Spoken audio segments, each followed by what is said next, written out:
A pod of killer whales are on their tail.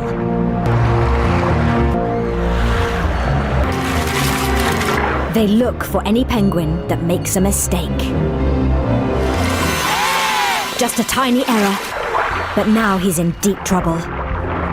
He torpedoes to safety. But killer whales are intelligent and persistent predators. To keep him in their sights, they spy hop. A reprieve of sorts. And with a storm brewing, he's totally exposed.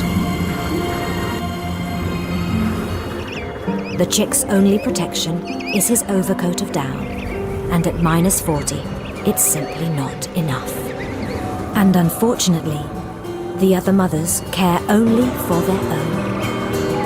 At last he's found, and not a moment too soon. But out on the ice, the lone father is still paying the price for his mistake. Within a few hours, the full force of the storm engulfs the colony.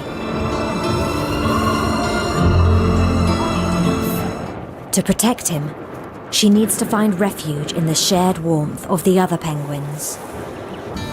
Out in the open, the father's chances are slim. In the center, temperatures can even reach a toasty 37 degrees. To cool down, they shuffle to the outside, letting others take their place. Then through the blizzard, salvation. Against the odds, he's made it home.